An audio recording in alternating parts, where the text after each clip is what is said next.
once again for joining us on this interesting Camnet TV breakfast show, where we bring you nothing but the terms in terms of politics and all that when you talk about matters relating to current affairs. This is the Wednesday edition, and I'm your host, Miriam Camnet. Of course, in studio, I'm not alone. I'm joined by my colleague, Athias Kaputula, where we're going to be taking you for an hour and looking at various issues. Among them is the financing of political parties. Yesterday we saw the TIZ signing a memorandum of understanding so that they can bring up this policy of ensuring that we bring transparency and accountability when it comes to the financing of various political parties that we have in the country. And another interesting aspect that we saw yesterday was in Parliament, where Borokoso, area member of Parliament, as well as the former leader of opposition in Parliament, Mr. Brian Mundubile, being suspended for 30 days by the Speaker. And another interesting aspect, I think I'll go on and go on. I can see Athias, giving me an eye and saying, "Me, just say hi." You've forgotten me. We're just thinking about the issue that we had yesterday. Yes, it was an interesting day. Oh, yeah. And we saw a lot of things in terms of, those commenting on the debt restructuring, those issues concerning parliamentarian issues, as well as, talking about the TIZ. But anyway, before I go much talking about that, how is your morning? Is it a positive morning? Yeah, it is a positive morning as always. It was supposed to be positive, and even today we're looking up to a very good morning and also a very good discussion, and also hoping that our viewers out there also try to participate in the show this morning. And the topic of discussion, looking at political financing as we're heading towards 2026, it is interesting that TIZ and ZCID, they have joined hands to ensure that they bring transparency into political financing. It is interesting, and we hope. I'm not very much preview to that agreement. I don't know what their terms are. We hope to see how it unfolds. Yeah, exactly. Like you said, we hope that more information will be reviewed or previewed to the public, so that people are able to understand what exactly is this MOU all about, apart from just saying that it is something that will help in terms of financing of political parties to ensure that there's transparency and accountability. I remember in 2021, after the general election, we did see the opposition Patriotic Front now going before the courts of law, saying that there's no law that is allows or mandate political parties to disclose their source of fundings during campaigns, because we did see them being summoned by the Drug Enforcement Commission and being questioned about their source of income. Yeah. But anyway, those are some of the interesting things, or rather topic, that we're going to be looking at this morning. But before we go direct into our discussion this morning, let us get to look at what the doctors have for us this morning.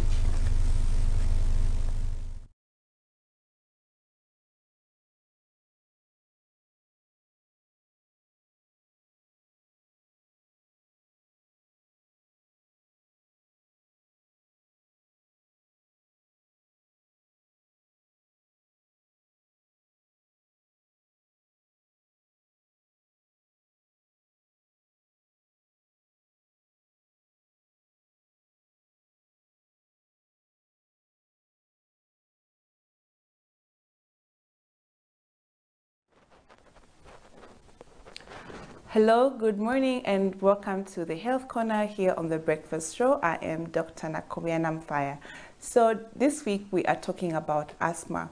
Yesterday we say that asthma is a chronic inflammatory disease that affects the airways or the lungs, and it usually comes about because of a hyperresponsiveness that occurs in your airways that results in an obstruction in the airways and also excess mucus production. This can lead to somebody having wheezing and also just not being able to breathe well. So there'll be less air going to the lungs and reaching the lungs. And today we'll talk about some of the triggers of asthma. What really triggers asthma? So there are so many triggers that can trigger asthma. They can be environmental triggers, such as smoking. Somebody who inhales smoke, whether it's from somebody else smoking a cigarette or it's just smoke in the environment, it can trigger an asthmatic attack. It can also be triggered by dust in the environment, pollen from plants in the environment, pets as well. So if you keep any pets in the house, they can easily cause an asthmatic attack in somebody who has asthma. So make sure that your pets are well cleaned to avoid getting an asthmatic attack from the pets. Even the fur from the pets can also cause an asthmatic attack. Other triggers of asthma are that people who work in certain places where they're exposed to certain irritants or certain allergens. So people who work in mines, people who are painters, people who paint, people who build houses, were exposed to so much dust. Plumbers, they're also exposed to all this dust. And these are people who can easily get asthma because of their exposure to their work environments. So it's important for these people that who work in such places to wear masks all the time, that when they are doing their work, to avoid excess exposure to whether it's dust or paint or just the pollutants in the environment that they're exposed to. Then the other thing that can trigger asthma is that people who are allergic to certain medications, such as aspirin, they can also present with asthma. So they can, if you're allergic to aspirin or certain painkillers like Brufen, it can result to you having asthma if you take those medications that you're allergic to, because your body would definitely overreact if you take such a medication, and so your body will be responding to that, and it can result in you having an obstruction in your airways, which can lead to you having asthma.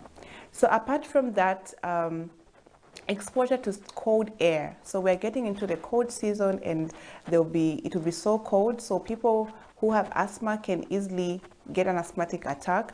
And if you don't already have asthma, if you don't know that you already have asthma and you become allergic, maybe the cold is too much, and you start having a hyperresponsiveness in your airway, then you might end up getting or having symptoms of asthma.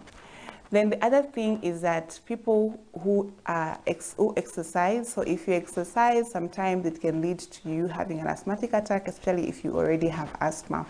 So exercise can trigger asthma, and also people who are exposed to cold air, like I have mentioned, can also have asthma. So these are some of the triggers of asthma, and you need to be aware of them and try to protect yourself and prevent yourself from getting an asthmatic attack or from having asthma. The other thing is that in the cold season, usually we have a lot of respiratory conditions or illnesses. So any illness that can affect the respiratory system, especially the upper respiratory system. So it can be a flu, a cold, tonsillitis. All these can also trigger asthma. So it's important that you protect yourself from getting these infections so that you don't have an asthmatic attack. So I do hope you have learned something today. Make sure you share with your friends, and also don't forget to watch again tomorrow when we'll talk about some of the signs and symptoms of asthma, so that you can be able to recognize them and get help at the hospital as quickly as possible. If you have any questions, you can reach out to me on Facebook at Dr. Nakubianamfaya, and if you need to watch the other videos, you can watch them on my YouTube channel at Dr. Nakubianamfaya. I'll see you again next time. Stay blessed and stay healthy.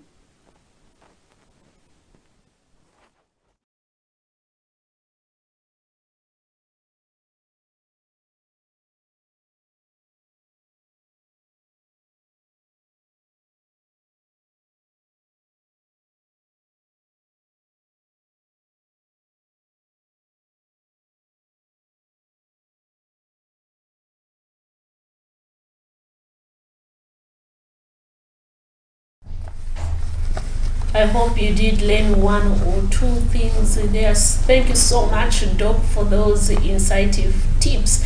And I'm sure that you will continue, updating and ensuring that, you understand these healthy tips. However, it is very important that in case you experience those symptoms that the doctor did mention, that you visit your nearest health clinic. It is very, very important that not only, because I understand that people nowadays, like you, Mr. Doctor, are very much prone to, self-prescription. Oh yeah. Very much. There's always a temptation. There's always which the should be temptation. avoided. And sometimes you would try to Google some symptoms on YouTube or Google and say, okay, because of these symptoms, let me get this medicine and I do this. Sometimes Then I go to the breakfast shop. Then I go to the breakfast You just take this medicine, then I go to the breakfast shop. Instead of going to the clinic. Instead of going to You the can clinic, imagine. you become your own doctor. Yeah. Yeah, I don't know. I understand that some people have phobia of going to these hospitals, but it is very important that you get it from a medical personnel who is going to help you understand exactly what are those symptoms that you are feeling, experiencing. Because it is very unfortunate that you go on the internet, Google for things, and then in return those are not actually the same, maybe disease or infection that you're suffering from. You end up getting wrong prescription for yourself. And the major setback is the issue of you become like drug immune. Yes. Because of taking these different drugs, now you disturb your system, whereby your system doesn't now respond to medication, and that is why even from these our busy schedules, when you're not well or you are suspecting that there's something wrong, it's better that you seek for professional diagnosis, especially from our doctors out there. Exactly. Anyway, moving forward, let's get direct into our money market. We have the United States dollar. They are buying at 25.20 ngwe and selling at 25.69 ngwe. We have the euro. They are buying at 27.34 ngwe and selling at 27.88 ngwe. We have the South African rand. They are buying at 1.33 ngwe and selling at 1.36 ngwe. We have the Great British Pound selling at 31.84 ngwe, selling at 32.47 ngwe. That is our money market for today, the 27th of March 2024, as of 07:25. Interesting. Yeah, interesting. Yesterday, what the certain factor which was noted was that the Kwacha did appreciate a bit. I'm sure it is just responding to the market sentiment as regards to the deal that government is struck for Zambia, that Zambia struck the other day with the bondholder, the external bondholder steering committee as regards to the 3.5 billion restructuring. We did see the minor changes yesterday, and a lot of citizens were commenting to say, no, there is this improvement, there is that improvement. We just hope that these are the impact do hold on the currency. Yeah. And they translate to the ordinary citizens out there. Yeah, which is very important. Very, yes. Just a reminder to our viewers that we have now officially opened our phone lines. You can take part in our conversation this morning, where we're looking at various issues, among them the suspension of Porokoso area member of Parliament, Mr. Brad Munduwile, from Parliament for 30 days, as well as the MOU signed by TIZ and ZCID on the need to the legislation that will be holding accountable political parties in terms of their financing. What is your take with regard to that? Anyway, moving forward, let's get to look at some of the stories that made headlines in our news yesterday. We did see a story from residents in Mongo district in Western Province who appealed to the government to develop more access point for Zambia National Service ZNS mini-meal. Those spoken to by Camnet TV called for the urgent need to expand the selling point, stating that the majority of the residents are having challenges in accessing the commodities. The residents also complained about the high price of commodities, stating that the majority of them can no longer afford to have 3 meals Eddie. Let's get to look at that story. Has brought much devastating effect to many families, especially where to find food. And Western Province is facing a significant challenge with the high cost of commodities, particularly when it comes to the price of maize meal. As many families are now depending on government, its Zambia National Service meal. However, this situation has created some difficulties for the people to access the commodities as they have to be in queues for a long time. During an interview with Camnet News at Shopping Mall, a long queue was observed and those spoken to expressed their concerns about the difficulties they face in obtaining the meal.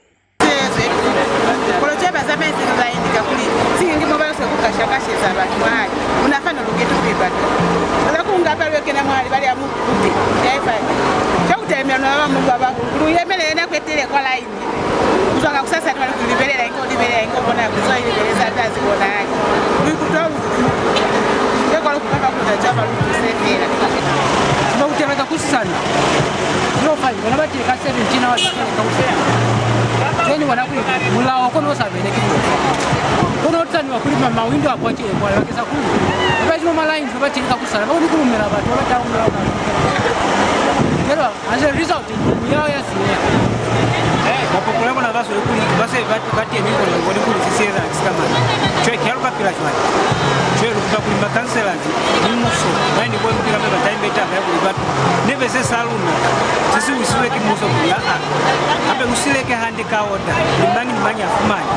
meanwhile, Daniel Wemba of Airport Area is appealing to the government to extend the supply of meal to other shops in order to help address the difficulties people are experiencing in accessing the commodity.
Musiabo Kabila, Camnet News in Mungu District, Western Province.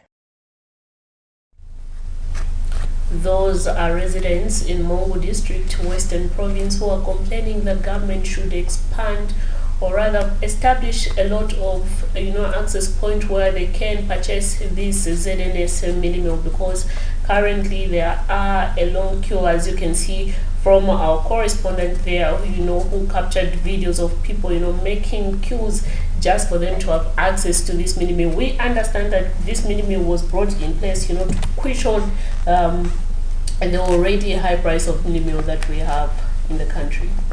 Yeah, and I think it's serving the purpose, or what needs to be done is that just from the queue you can see that it is. It is serving the purpose. I think what should continue to be done is for authorities to continue identifying these spots, these outlets where these people can purchase the minimum. Another thing is that also closer to people, especially those who need the commodity, because transport costs, and also waiting the whole day or maybe half day,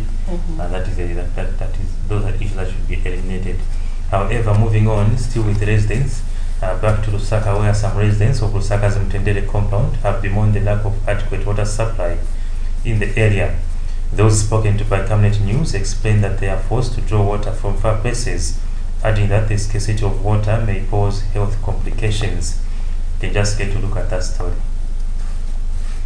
In the heart of Lusaka's Mtendere compound, access to clean water remains elusive, sparking concerns among residents. With Sustainable Development Goal number 6, emphasizing universal access to clean water and sanitation, the absence of this vital resource for a week in the Lusaka compound has stirred grievances. Hope Ngandu stresses the challenges of rationing water for immediate needs, while Robson Tembo fears health risks. So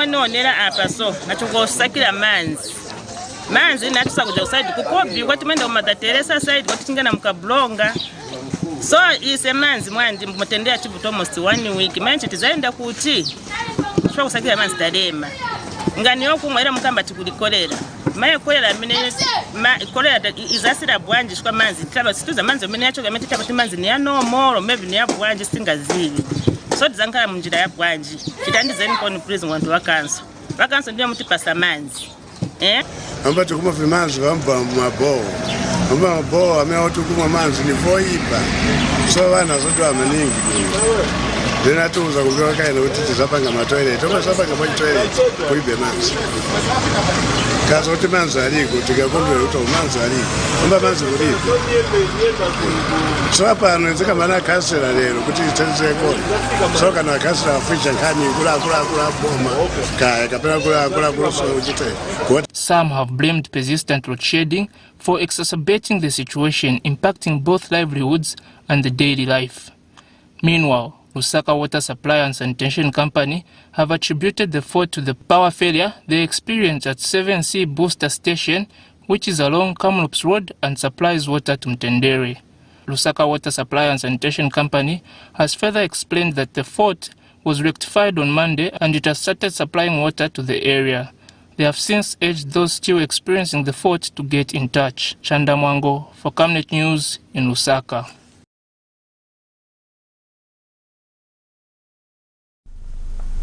That is from Lusaka's Mtendere compound, where some residents have expressed concern as regards the supply of water there, where they are claiming that the commodity has been missing for about a week. With the cholera outbreak, which the country is just recovering from, it's a source of concern. It is. And we hope that just like the Lusaka Water Supply and Sanitation Company, they did talk in terms of that they have really resolved the problem, and we hope that the water supply is going to be resumed in the area. Yes, exactly, because issues of water. We are already, when we talk about sustainable development goals, we need to ensure that we have clean access to water, and then for us, it is one of the goals for us to become a middle-income, prosperous country. But if we continue facing such challenges, then we are far away from attaining such a goal. And in 2030, we're just about how many years now? Should be 6 years now.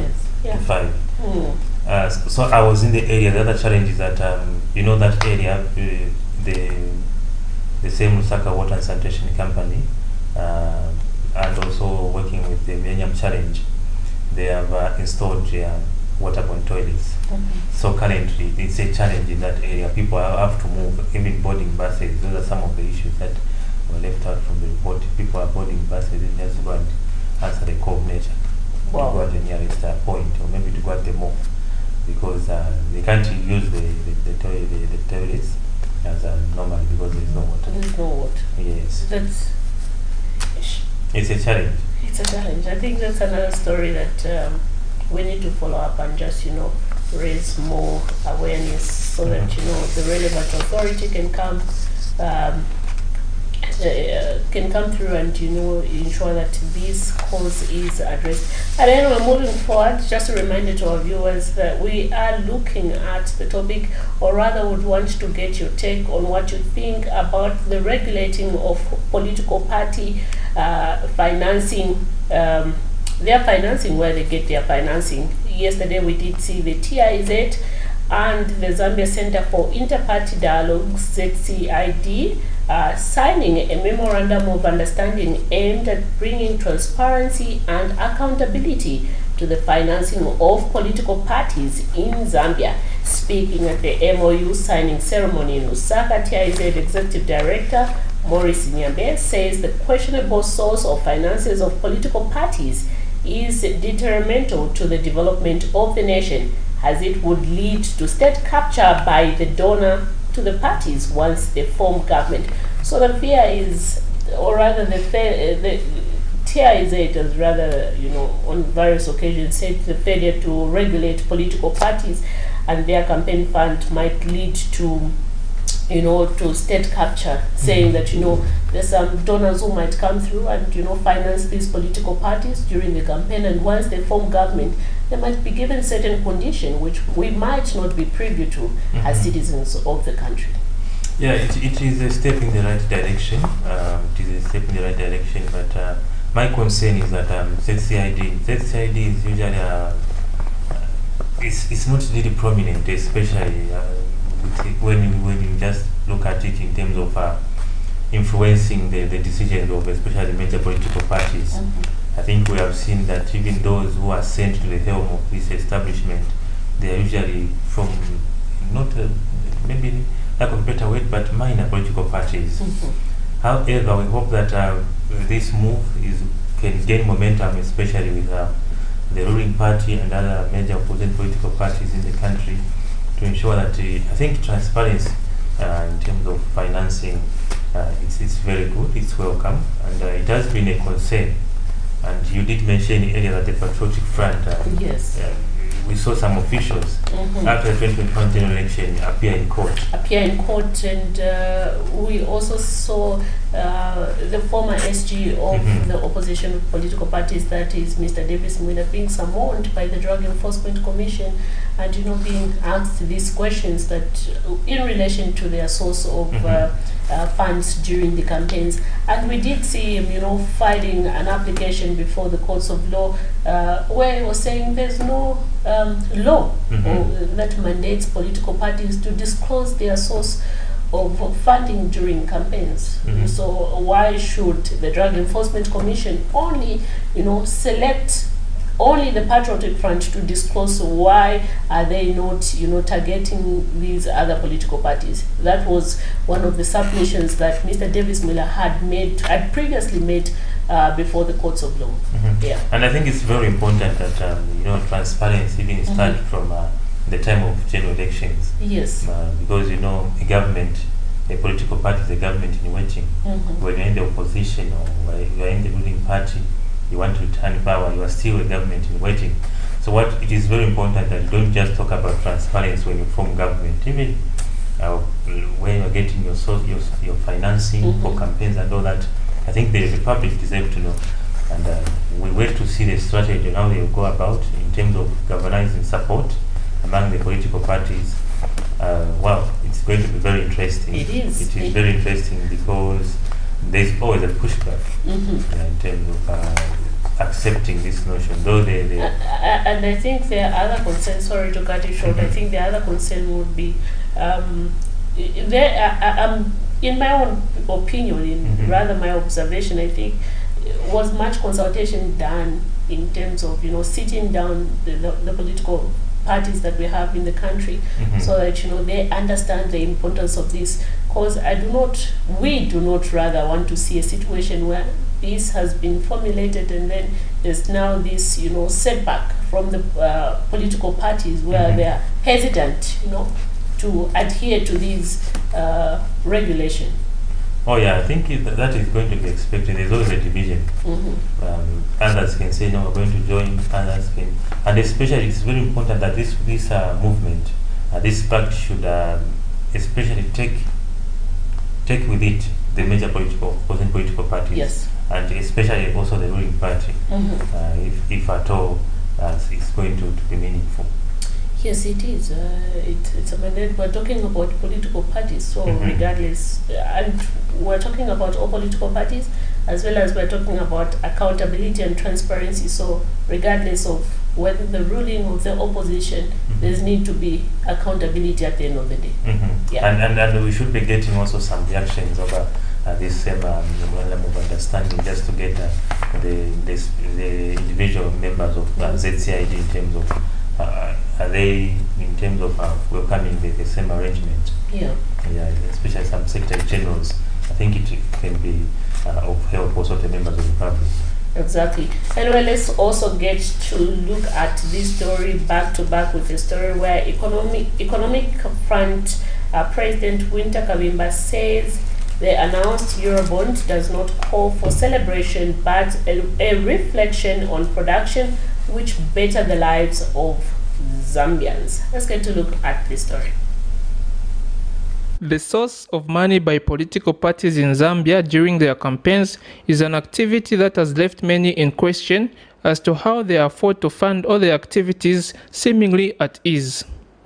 While money is an important aspect of politics, its source also remains a matter of concern, as it may lead to politicians once in government to adhere to the directives of their donors, thereby compromising the quality of leadership as government. Transparency International Zambia, TIZ, has noted illicit financial flows and the dominance of money in politics as significant issues. In light of this, the Transparency International Zambia, TIZ, and the Zambia Center for Interparty Dialogue, ZCID, have signed a Memorandum of Understanding, MOU, to regulate political party financing in Zambia.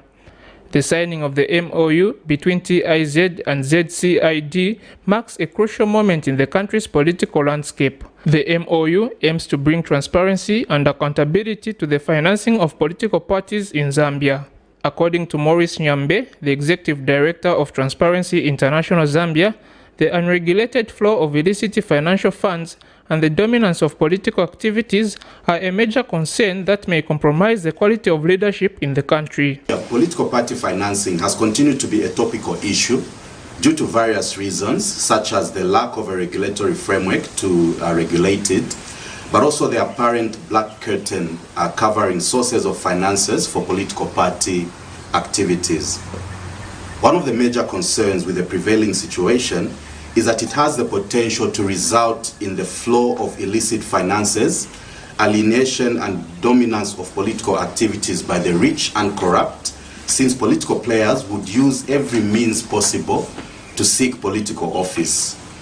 In addition, domination of political activity. Mr. Nyambe further noted that these activities have caused a negative perception of the political landscape in Zambia and have reduced the integrity of politics in the country. Of this MOU today represents the stepping up of all these advocacy efforts in a bid to make them more structured and to give them the best chance of succeeding. Under this MOU, we will use our respective organizations' mandates to jointly lead in the coordination, organization, and overall implementation of joint activities that seek to enhance integrity, transparency, and accountability in political party registration, regulation, campaign financing, and indeed inclusion. We are very confident that the activities that will be implemented under this MOU will allow us to continually have this important issue on the public agenda. Meanwhile, the Zambia Center for Interparty Dialogue, ZCID, says this development will spur accountability and transparency in the political landscape of the country. She adds that the MOU will also serve public interest and will be for the common good. There is need to further interrogate the contentious issues which were seemingly difficult to build consensus on, such as the criteria for funding, disclosure of sources of funding, powers of registrar, among others. By harnessing combined expertise and advocacy capabilities, ZCID and TIZ are positioned to lead the development of a comprehensive legislative framework aligned with public interest and serving the common goods. This framework will establish clear guidelines and regulations governing party activities, campaign financing, thus promoting accountability and preserving the integrity of the electoral process. Chanda Mwango for Camnet News in Lusaka. Zambia's clinching of the prolonged $3.5 billion Eurobond restructuring agreement has brought euphoria and celebration, especially among those in government and sympathizers. And Chola Kaoma, Kitwe District UPND Vice Coordinator, has thanked the President for achieving the debt restructuring goal. He says this will bring investment in the Copper Belt province and ensure that resources that were previously used towards debt restructuring are channeled to other areas. I also want to thank the President and to congratulate him on achieving the debt restructuring. As you may be aware, this is an issue that has been choking the economy. Now that it has done, we are looking forward to a situation whereby we are going to have more investors. on the copper belt, more investors in this country. We are going to see the kwacha appreciate, and already I hear that it has started appreciating. So that is positive. We are also going to see more resources put into the economic sector so that we grow the economy. Upon announcing the 2024 agreement by external bondholders steering committee Monday, President Hakainde Hichilema took to his social media disclosing that the development will unlock economic development. Some citizens and ruling party sympathizers alike have equally taken to their social media celebrating the agreement with private creditors. Commenting on the development, Economic Front EF President Winter Kavimba says the deal does not call for celebrations, adding that it will do nothing to better Zambia economically. So really, I do not see myself what this celebration is all about. It is not as if you have attained debt relief. It is not as if you have attained debt cancellation. This is not debt relief. This is not debt cancellation. This is about restructuring the repayment regime of the bond. Speaking in an interview with Camnet News Tuesday, Mr. Kavimba contended that the restructuring of the Eurobond will remain academic and theoretical if citizens will remain grappling with the high cost of living. And it is therefore important that UPND addresses this matter, not in a theoretical manner by celebrating the restructuring of the Eurobond, but in the most practical manner, to ensure that our people can afford the minimum which they need to survive on. That is the most important thing. Everything else, as far as the ordinary person is concerned, is academic. Cherish Sibote for Camnet News, Lusaka.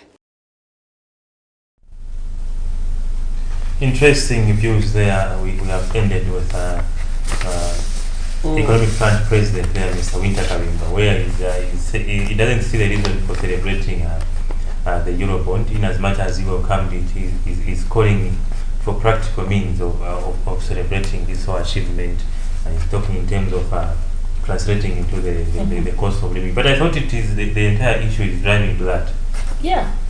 Anyway, that's his own opinion, I guess. Yeah, it's very interesting. He's saying that celebrating such is more of like theorizing the suffering of citizens out there. But earlier we did zoom in the story for a topic of discussion for this morning, which is TIZ there with ZCID there signing the pact in terms of trying to bring in terms of transparency in the issues of political party financing. And we have talked at length about that. It is very interesting.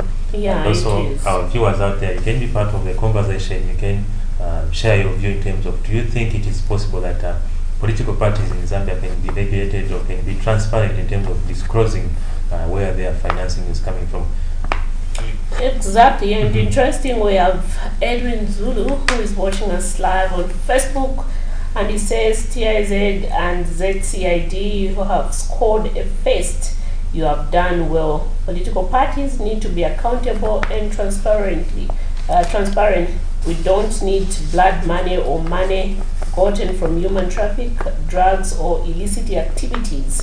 And then he goes on and says, if this agreement about political parties financing can go to Parliament and legislated into law, it will save the country from crooks who have no heart for the country, but to reap where they did not sow. Interesting. Yeah, it is an interesting view, and others you can also come through, even those who are watching on DSTV and GoTV. You can be part of the program. You can call in using the numbers on your screen just to share your views on political party financing. Do you think it is attainable, especially in Zambia, where I've seen that in other instances there has been pushback, especially from political parties. From political parties, yes. And we're talking about this just we have how many years?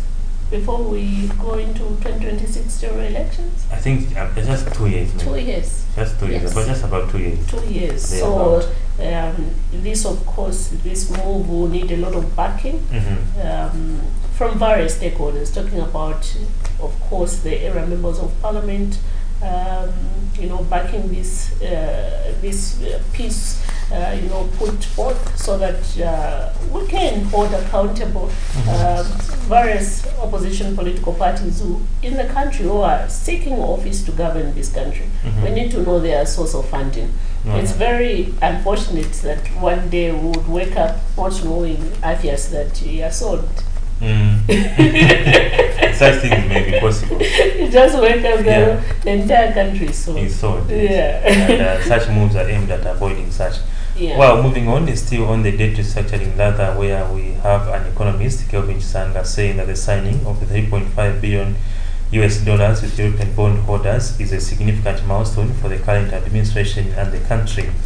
In an exclusive interview, Mr. Chisanga says the bond will help stabilize the forex market. That will aid the country's economic recovery. Let's look at that story.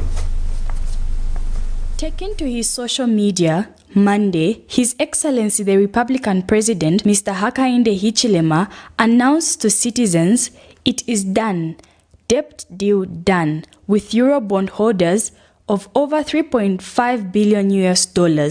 What a journey, and thank you Zambians for your patience and unwavering support during this process that has taken long to conclude.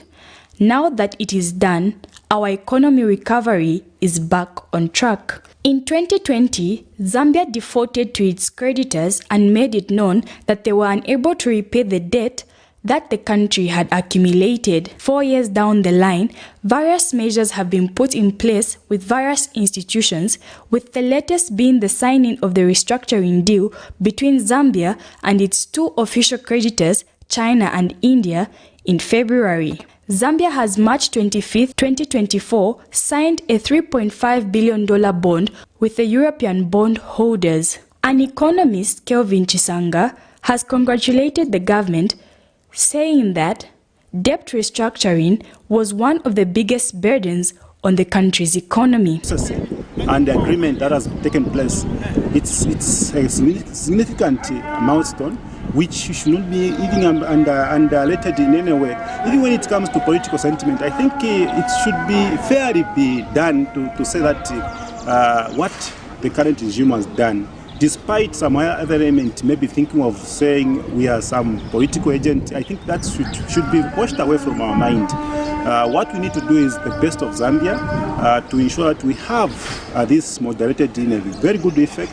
What we need to do is to make sure that the stakeholders on the benchmark should be able to work out something and ensure that we do the best that we can. And another economist, Webster Walia, says the signing of this deal will give Zambia a breathing space and also increase investor confidence for the country. This agreement, it gets to remove us from that red zone of saying we can't manage our resources well, which simply means that our credit rate is going to increase from default to a community or a country that is ready to borrow and to invest or use that borrowed money wisely, efficiently and effectively, in the sense that we are going to have something out of it and be able to refinance or reservice or pay back the debt. The second major implication of it is that as Zambia are going to have a breather in terms of all that money that we was actually using to service our debt. We can now channel that money into other sectors of production activities in the country. For example, we can actually get to increase CDF allocations. Meanwhile, Center for Media Rights Watch and Protection of Journalists in Zambia says as the country celebrates this milestone of debt relief, there is need not to lose focus on issues of transparency and accountability, as these are the factors that act as watchdogs in ensuring that the country does not find itself in debt again. Transparency and accountability. So our call is that as we are celebrating in this debt restructuring deal or agreement that the country has signed off, we feel that our leaders need to ensure that there's prudent utilization of resources, there's prudent utilization of public services. Cherish Siwote for Camnet News, Lusaka. More sentiments right there in terms of Zambia's 3.5 billion in the debt restructuring deal with its bondholders. We have seen economists Kelvin and having a different perspective in terms of just the description of the entire process, stating that it's a milestone that should not be underrated, and even political sentiments should support, even in economic terms, sentiments do matter that are coming, that are emanating from the country. So it's saying that even these sentiments, they should be benchmarked to ensure that we support this process, and also have some impact on the local economy, the forex, and everything. Because all these things, they just react to sentiments at times.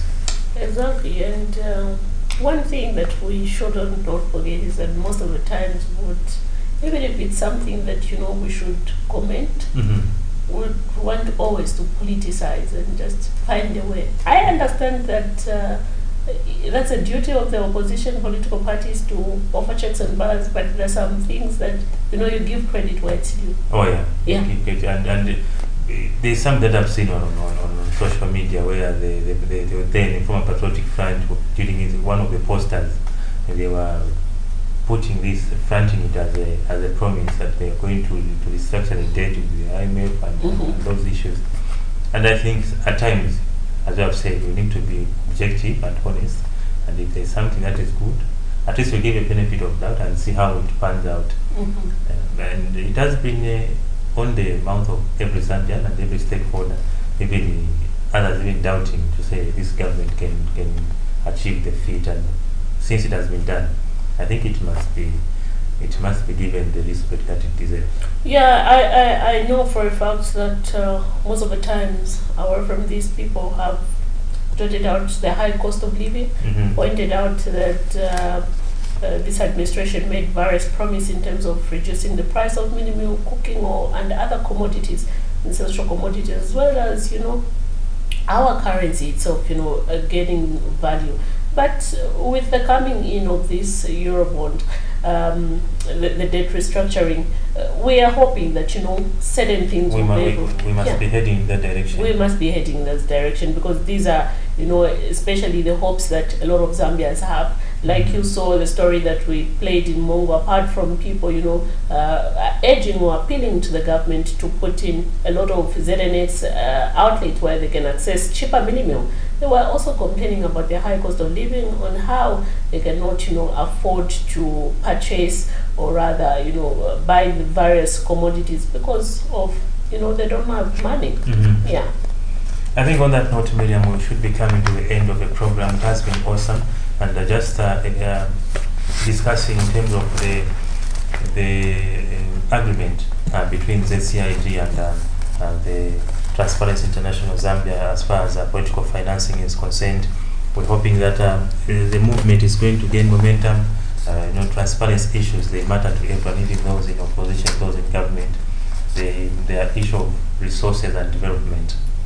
So we hope that the movement is going to be joined by other political parties as well as citizens out there in terms of to push for such matters. I know a lot of a lot of views will come out from this. Others are going to allege that this thing is aimed at targeting at a certain political parties. We expect such views. Oh yeah. And a lot of resistance, where a lot of people will not be, a lot of political parties might not participate, or rather will come the move. But all in all, like we have, Tamand again indicated that this is a very good move.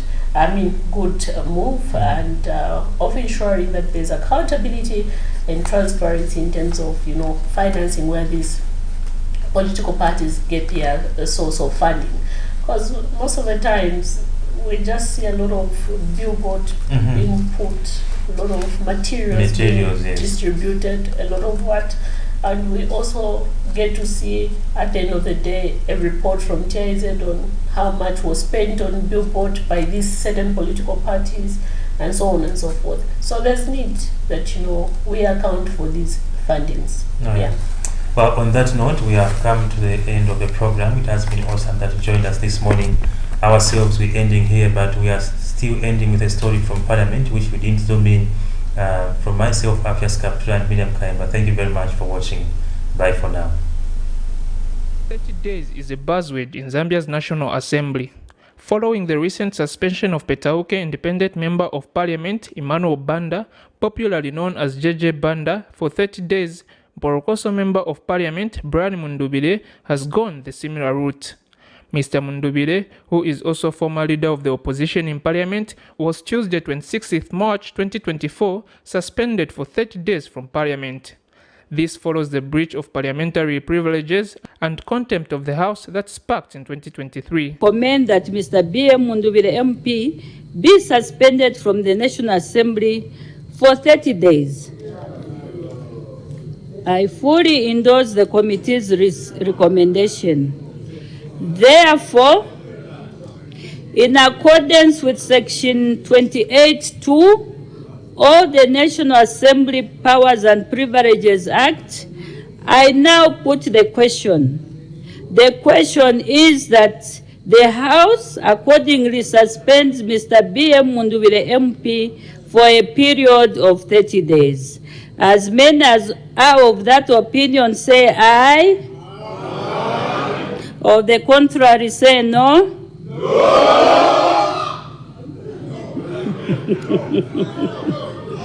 The Speaker, in her ruling, stated that the committee established that the remarks made by Mr. Mundubile were uncalled for to be made in the House.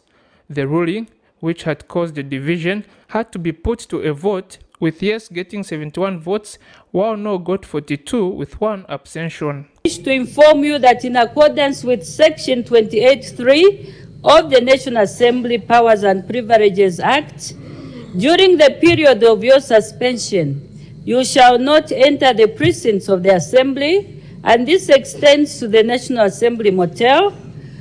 2, you shall not participate in an activity of the Assembly or any committee that you are assigned to in your capacity as Member of Parliament.